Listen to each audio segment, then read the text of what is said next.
The build planner is in the description for our endgame setup using Ball Lightning and Fireball. Demon Form stacks can go over 800.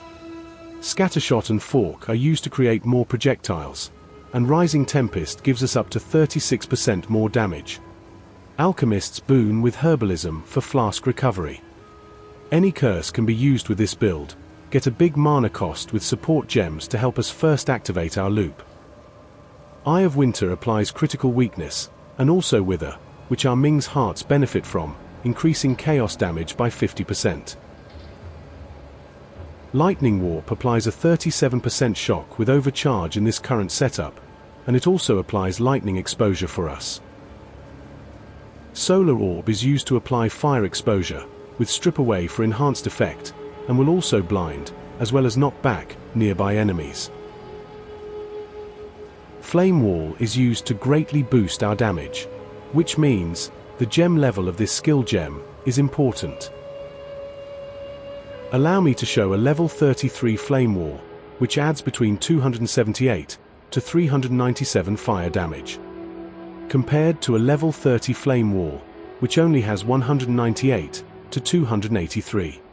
Flame Wall can greatly increase damage when using any projectile skill.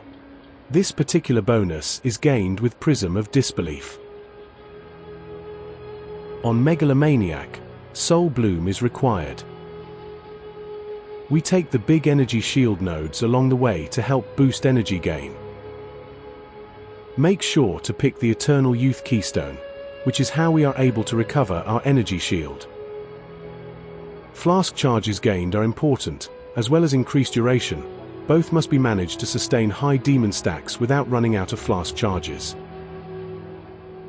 Increased flask life recovery must be kept high, as it not only prevents damage to ourselves, but also heals the damage enemies do to us. The Oasis Keystone is also very important to increase flask life recovery, as we gain 30% more by choosing this. We take advantage of additional fork and chain options, as well as increased energy so we don't rely on impetus. And to help Ball Lightning, we pick reduced projectile speed. We are a witch, ascended as an infernalist. Altered Flesh should be picked 3rd or 4th, depending on your resistances. Demonic Possession should be picked 1st, as this is one of the main features of the build, which also disables equipping any weapons. Our mana costs, which reduce resource, are replaced with Infernal Flame, which increases resource. We take damage when it fills, equal to our life and energy shield. This damage is reduced by fire resistance. We also choose Grinning Immolation for additional critical damage. Now, for the gear. Our flask has been corrupted to grant 23% quality. A fine belt is important to generate flask charges, as well as the flask life recovery rate, and reduced flask charges affixes. Ming's Hearts have such great synergy with this build, especially when applying Wither with Eye of Winter. Ghostride similarly has good synergy with our demon form. The amulet must have +5 spirit for herbalism, and damage taken recouped as life so we can sustain demon form. I will also quickly go over the stat priorities for jewels. Obviously the unique jewels are much rarer and harder to find, but do provide us a lot of strength. Sapphire jewels must have recoup damage, energy shield, and meta energy gain. Other good options are increased ailment magnitude or critical bonuses. Emerald jewels are the most important and must be balanced to achieve sustain. Flask duration and flask recovery are the priority, then lightning penetration and finally increased damage. On rubies, maximum fire resistance will help you sustain the loop. Fire penetration and increased skill effect duration provide much benefit. Fire damage could be sought after as a final affix. Corruptions on jewels can also help meet stat and resistance requirements. Finally, we will also look at the Annointment for our amulet, Heavy Drinker. The biggest advantage to using Heavy Drinker over the previously recommended Hard to Kill is that the flask duration is relatively hard to get when compared to flask life recovery, so we get a whopping 30%, whilst retaining 20% recovery. The interaction between chain and fork must be noted.